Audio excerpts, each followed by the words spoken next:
berapa tahun di Jogja bang? 7 tahun kamu di Jogja pernah ngalamin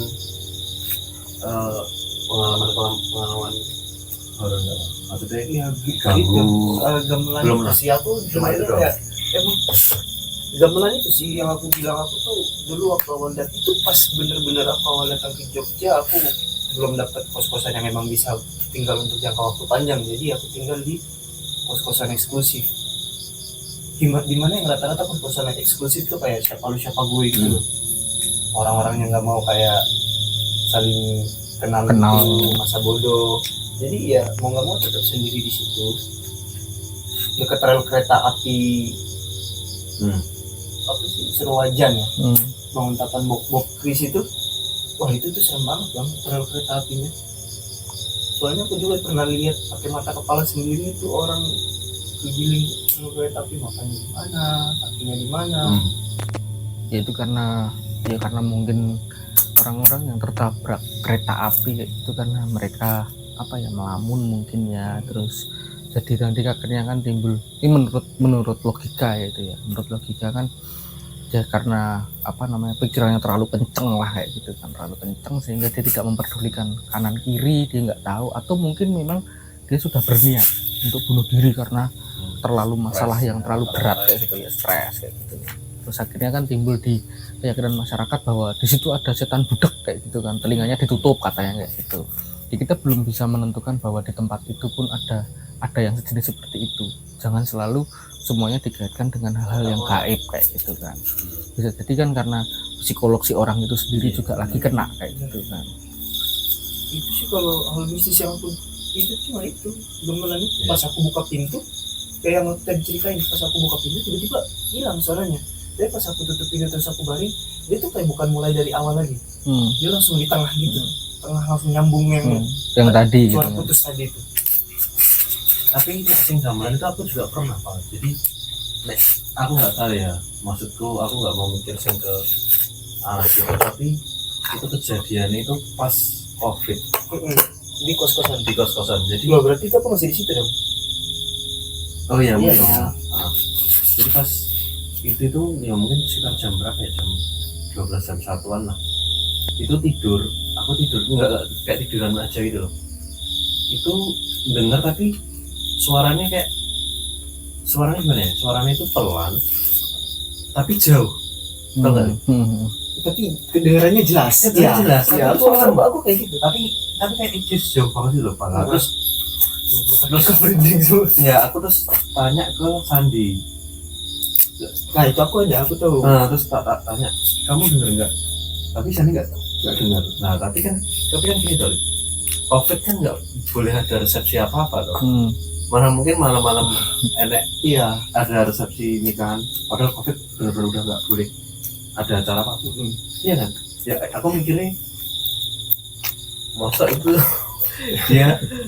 ya maksudnya dia logikanya kan ini COVID lagi panas-panasnya. Nah maksud dia kayak melanggar itu di desanya kan kayak kalau itu beneran apa enggak tuh ya, tapi itu benar-benar pernah sekali gitu.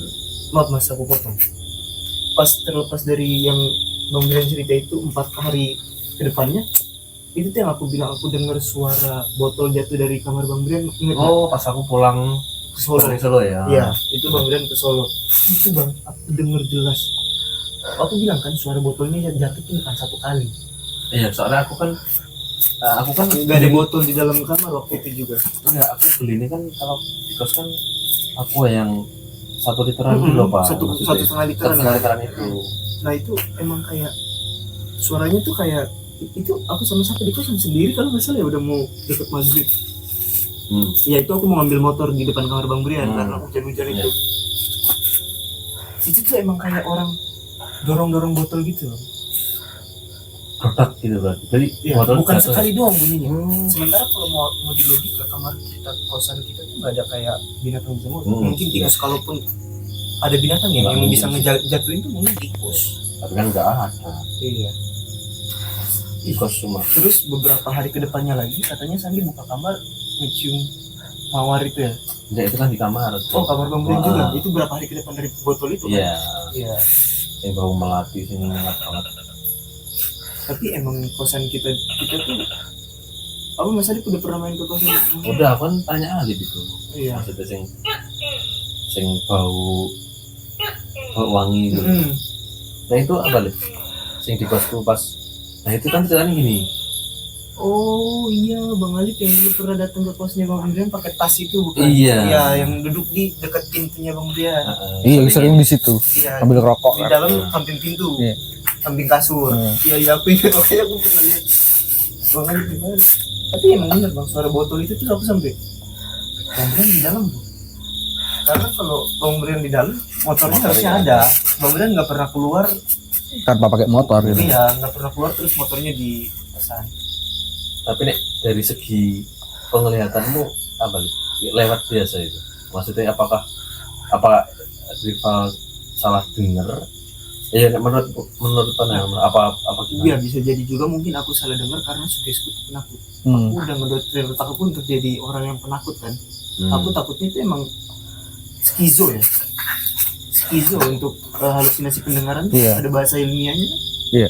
Skizo dan lain-lain. Kalau seperti itu sih sebetulnya kalau dari cerita Brian tadi ya sama ceritamu tadi, aku bisa nangkap sedikit sih kayak gitu kan, nangkap sedikit. Aku cuman bisa lihat di situ ada wujud cewek kayak gitu kan. Satu lagi Bang, aku mau lanjutin cerita yang tadi, aku lupa banget benar. Itu pas malam minggu. Malam minggu tuh kosan kita kosong terus Bang. Iya, sepi. Yang ada Iya, cuman aku sama Henry. Sandi, Bang Nanda, Iya. kemudian semua keluar. Itu tuh aku kan tipe orang yang penakut Mas. Hmm. Jadi pas aku dengar suara motornya Bang Hendri keluar, aku langsung bangun, langsung pengen nyari jalan juga daripada Iya. aku sendiri di situ Iya. kan, karena emang depan kan Kosong gitu. kayak gitu Iya. kelihatannya. Kebun ya. Itu di bawah lampu yang di dekat pohon jambu biji itu, itu kan ada lampu sorot ke bawah gini yang biasa orang parkir mobil tuh. Itu jelas Bang, aku ngelihat orang berdiri.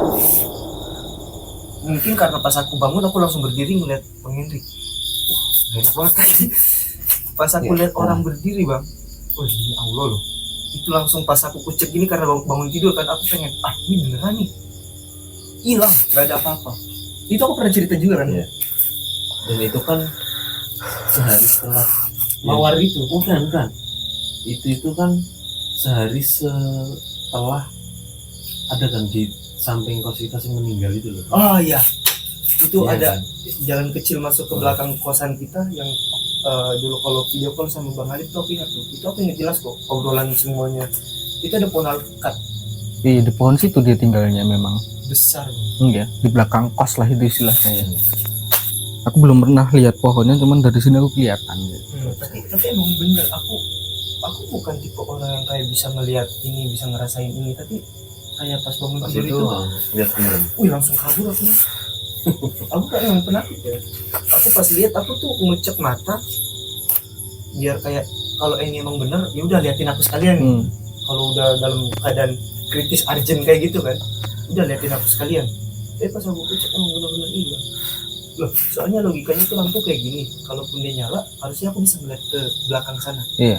Dia nutupin situ, aku nggak bisa Kayak ngeliat ada benda yang di situ ya. kursi yang di bawah pohon Iya, itu, iya, kursi kayu Ah. tuh, aku nggak bisa lihat ke situ. Jadi memang setiap ya makhluk kayak gitu kan dia memiliki energi masing-masing. Ada yang energinya gede, ada yang energinya kecil kayak gitu kan. Ya walaupun kecil itu tidak bisa meremehkan kayak gitu kan, karena mereka bisa mengetahui tentang kita tapi kita tidak mengetahui tentang dia kayak gitu. Kelemahan kita di mana bisa diserang. Ya bisa diserang dari situ gitu kan. Ya mungkin dari situ juga bisa memang kebetulan pas powernya dia pas lagi gede kayak gitu kan. Jadi dia bisa berwujud seperti itu karena dari dunia sana untuk berwujud di dunia sini membutuhkan power yang sangat besar. Ya. Sama juga dengan sini manusia bermain ke dunia sana itu juga membutuhkan power besar, kecuali kalau kita dapat undangan atau diundang lah istilahnya kayak gitu ya, itu beda cerita. Kita bisa bermain-main di sana kayak istilah zaman dulu mungkin ada anak kecil yang digondol wewe gombel kayak gitu kan. Nah itu katanya yang diumpeti dia kayak gitu katanya itu. Nah Tapi itu benar nggak? ada betul itu di beberapa daerah di ya enggak beberapa sih, ada satu daerah yang aku pernah dengar di daerah Jogja sini. Aku langsung tanya sama orangnya langsung, dia itu katanya itu baru bermain di pinggir sungai kayak gitu kan. Setelah dia bermain di pinggir sungai, kayak rasa-rasanya itu di dekat sungai situ tuh ada mainan banyak kayak gitu. Dia bermain di tempat situ, serasa dia itu bermain kayak gitu kan, dan waktunya juga masih sama di waktu itu dia bermain di sore hari ya, waktunya kayak gitu, jadi kayak berhenti gitu waktu di sana kayak gitu kan. Setelah itu ternyata di dunia manusia para warga itu sudah pada ribut untuk nyariin si anak kecil ini tadi kok belum pulang-pulang kayak gitu kan. Menurut orang tua di situ kayak gitu kan, katanya suruh manggil-manggil sambil bunyiin kentongan kayak gitu kan.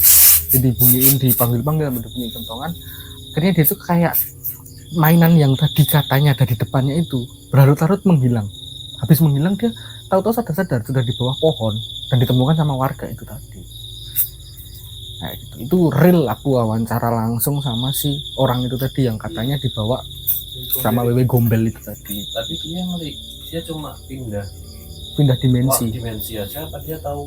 Maksudnya gini, pas aku main ada yang nyamperin perempuan terus dia dibawa kayak gitu apa gimana?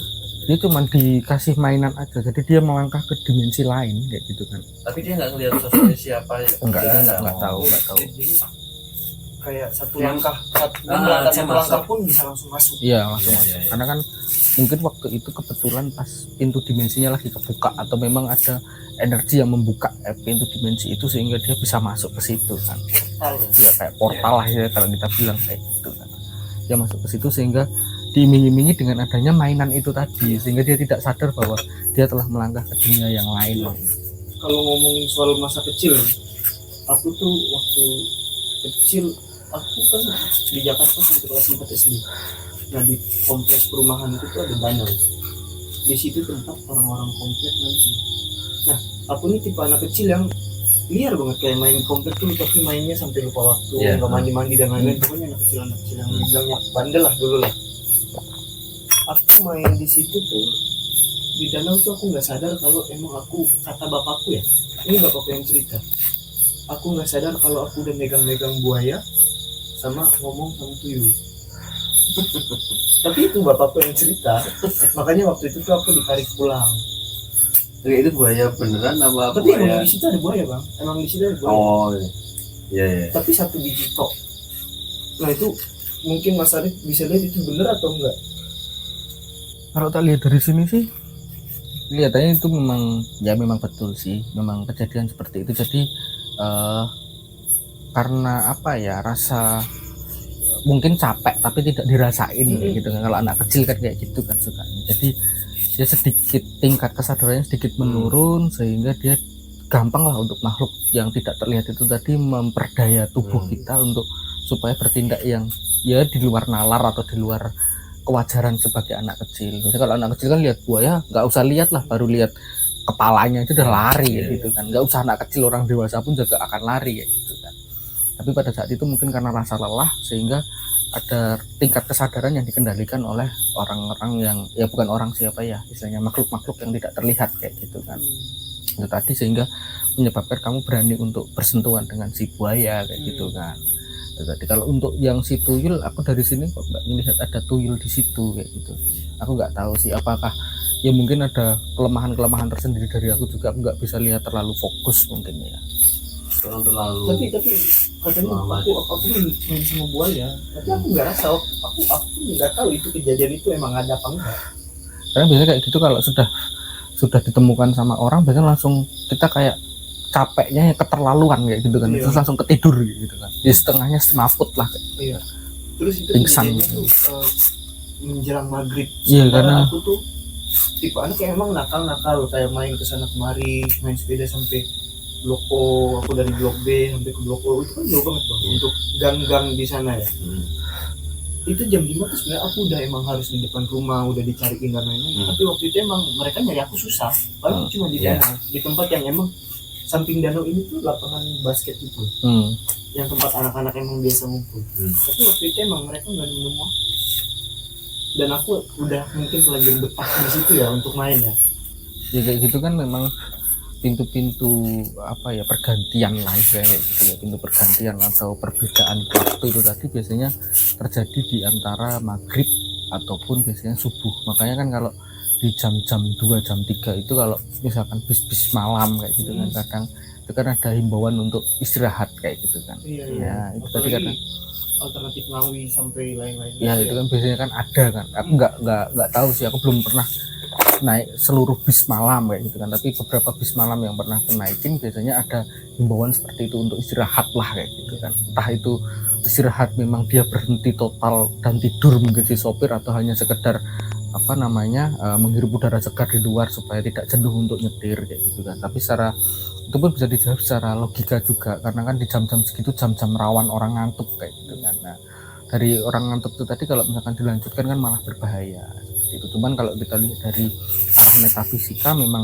pintu portal itu tadi terbuka di jam-jam segitu itu kayak gitu kan, karena pergantian dari yang tadinya gelap menjadi terang, yang tadinya terang menjadi gelap kayak gitu kan. Karena makhluk gaib itu kan sering bernaung di antara tempat yang gelap sama tempat yang terang kayak gitu kan.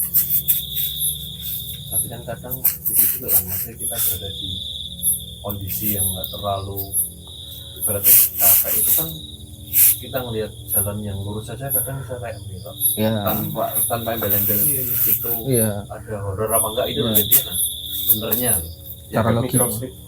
microslip. Nah itu juga bisa Iya. terjadi. Makanya kan tadi kan aku bilang ya secara logika kayak gitu kan. Cuman kalau secara metafisika ada sendiri lagi gitu kan. Jadi ya memang ada beberapa sisi gaib itu yang bisa kita jelaskan secara logika, ada yang tidak bisa kita jelaskan secara logika. Yang kita tidak bisa jelaskan secara logika apa? Misalkan katakanlah kebetulan ini kita keberuntungan, misalkan katakanlah bisa sampai lihat wujud seperti yang kamu ceritakan tadi, wujud orang kayak gitu kan. Itu suatu keberuntungan. Keberuntungan karena apa? Kamu bisa melihat kayak gitu kan. Gak semua orang kan kan melihat seperti itu kayak gitu kan. orang sing sengaja pengen lihatnya Kadang nggak terwujud kayak gitu. belum tentu bisa kan. Ya kita berharapnya masalah aku kan pas kecil itu kan udah tidur sendiri kan, SD udah tidur sendiri. Nah itu aku tidur itu kan sukanya gelap-gelap itu. Waktu itu aku mimpi terus kebangun itu di deket di sampingku itu ada kayak kuntilanak itu emang beneran kuntilanak atau cuman kayak resepan ini. Dan itu nanti ibumu masih sampai biasa. Aku nanya hal kayak gitu juga. Jadi waktu itu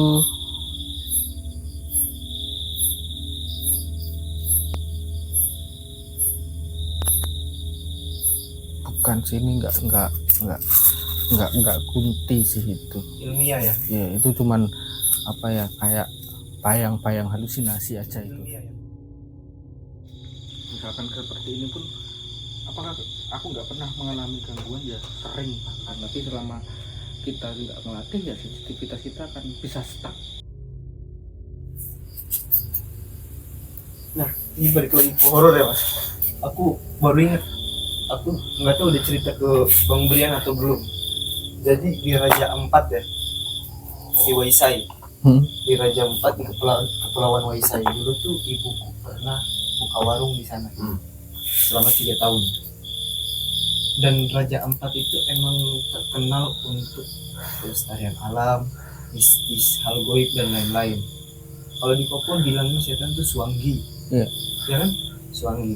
Nah, di warungku itu sempat kan di warung mamaku itu untuk dapurnya kan kayu sekat-sekat gitu, yang kayak sekat-sekat papan gitu doang. Iya. Yang ada celah. Yang cuma dipaku-paku. Iya, kebayang kan? Iya. Itu untuk dapurnya. Cuman kalau warungnya emang itu. Dan rumah kontrakan yang kita tinggal itu belakang warungnya. Kita pergi ke Waiwo untuk liburan-liburan lah, mumpung di Raja Ampat kan. Itu pas kita pulang mas, kamar tuh nggak bisa kebuka. Kamar ya nggak bisa kebuka. Yang cuman pintu triplex doang yang harus kayak gini, harusnya kita buka kan. Itu nggak bisa kebuka karena apa tau nggak? Plafon nih. Kamar kan kotak segi 4 ya. Plafon segi 4 itu rubuh. Tau nggak di atas plafon apa? Demi Allah, nggak bohong, kucing hitam kecil banget di atas plafon itu. Wah, merinding aku satu badan. sumpah kucing hitam kecil banget. Terus dia di tengah-tengah tempat yang tulangnya itu loh, tulang Iya, tahu. Tulang penyangga ya. ya, tulang penyangga yang ada aliran buat lampunya juga. Dia di tengah-tengah sih, berdiri rapi banget. Ya memang Tapi maaf mas, belum putus dari situ. Habis itu kan udah dirapihin, udah dinaikin lagi atapnya dan lain. Besoknya karyawan mamaku itu tuh tahun 2011-2012 itu masih zaman HP Nokia, belum ada Android dan lain-lain. Tuh kamera HP Nokia kan masih ya tahu sendiri lah, apalagi kamera depannya. Karyawan mamaku itu ada yang selfie, ya kan? Iya. Ada yang selfie, mata kanannya itu kayak katarak. Di kamera jelas loh, itu semua ngeliat loh. Enggak, katarak itu maksudnya putih doang, apa gimana? Putih, mata sebelahnya bola matanya ini Putih doang ya? abu-abu, cuma sebelahnya normal. Malamnya itu foto itu tuh kita belum tahu, belum cerita. Malamnya bapakku tidur, katanya dia tuh mimpi ada burung, tahu burung nyakop nggak sih? Yang sininya kuning. Oh ya. Bilangnya apa sih? Nuri. Bukan. Apa ya? Kakak tua. Kayak kakak tua lah. Kakak tua. Itu ada wujud pakai jubah hitam, tapi pas dia balik ngeliat bapakku di samping warung, itu posisi bapakku mimpi orang itu berdiri di samping warung sawah. Samping warung tuh sawah gitu. Itu pas dia balik itu mukanya ya muka kakak tua itu. Kalau menurut Mas Halif itu gimana? Ya kalau untuk di luar Jawa memang masih banyak ya kayak gitu, mungkin yang orang awam menyebutnya dengan istilah siluman lah istilahnya gitu kan. Itu masih sangat banyak, apalagi di luar Jawa kan untuk pengembangan bangunan dan penduduk kan belum merata ya, masih banyak lahan-lahan kosong yang sangat luas kayak gitu kan. Jadi dulu Raja Ampat tuh emang masih anu banget ya, kayak hutan banget lah ini ya kayak gitu kan. Masih terjaga sekali alamnya kayak gitu kan ya. Tidak banyak karena kan leluhur kita pun juga masih banyak juga yang istilahnya bertapa seperti itu, mencari sebuah keanugerahan dari Yang Maha Pencipta seperti itu lewat cara bermeditasi, bertapa seperti itu, sehingga kan ya sangat banyak dimungkinkan di sekitaran situ masih makhluk-makhluk yang berbentuk seperti itu masih banyak. Itu sangat dimungkinkan karena kepercayaan orang sana masih seperti itu juga bisa. Mungkin juga memang perwujudan dari si orang gaib itu tadi memang seperti itu juga bisa. Karena kan banyak sekali di luar Jawa itu yang berkeyakinan bahwa oh ini siluman ini, oh ini gitu. Ya. Karena itu hubungannya apa? Hubungannya si kucing itu sama pelakon rokok, terus orang selfie, dia matanya katarak. Itu jadi Itu gini. ada hubungannya apa? Jadi gini, kalau itu tadi kembali lagi, makhluk yang tidak terlihat itu bisa berwujud macam-macam, bisa berwujud binatang, bisa berwujud juga sebagai tumbuhan. Mungkin nggak jarang kalau misalkan di jalan, kalau kalian mungkin sensitif ya melihat sesuatu benda, mungkin daun-daun yang lain mungkin pada berhenti, tapi tahu-tahu ada satu daun yang dia goyang-goyang sendiri kayak gini. Padahal kita rasain nggak ada angin, nggak ada apa-apa, tapi satu daun ini goyang-goyang sendiri. Padahal daun lainnya tenang nih gitu kan, nggak gerak sama sekali, nggak ada angin, nggak ada apa. Daun itu gerak sendiri. Yaitu mereka bisa berwujud macam-macam gitu kan, tergantung dari ya mereka pengen berwujud seperti apa. Mungkin kalau misalkan katakanlah ada orang yang takut terkait masalah perwujudan seperti apa, dia akan berwujud seperti itu juga bisa kayak gitu kan, macam-macam, karena bentuk dari mereka pun bisa berubah-ubah kayak gitu kan, nggak mesti melulu seperti itu kayak gitu. Tapi maksudku di sini tuh yang aku mau tanya, maksud kedatangan mereka tuh mau sekedar menyampaikan kalau mereka tuh ada aja, atau emang ada tujuan lainnya? Biasanya seperti itu. Yang pertama, kalau memang baru tinggal awal di situ, biasanya mereka pengen kenalan lah isinya, menunjukkan eksistensinya bahwa aku ada di sini seperti itu, wujud aku seperti ini. Banyak kok yang di daerah baru, misalnya kita tinggal di tempat baru yang mereka diperwujudkan seperti itu, bisa di alam nyata dalam tingkat kesadaran tinggi seperti itu, bisa juga melalui sebuah mimpi gitu kan.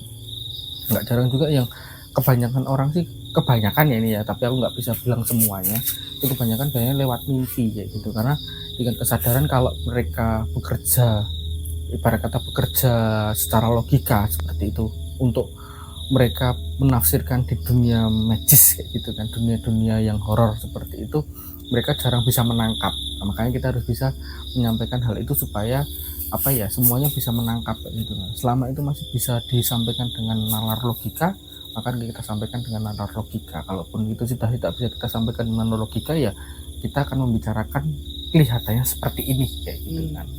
Supaya apa? Supaya sebuah yang kita sampaikan itu jangan sampai mempengaruhi dari keyakinan dia, karena mereka memiliki keyakinan sendiri gitu kan, bahwa ada orang yang percaya bahwa aku nggak akan takut dengan hal apapun seperti itu, tapi pasti ada sesuatu hal yang membuat dia akan menciut nyalinya seperti itu. Nggak mungkin di dunia ini orang berani terus kayak gitu kan, pasti ada satu titik lemah dari seseorang, karena di dunia ini nggak ada yang sempurna gitu kan.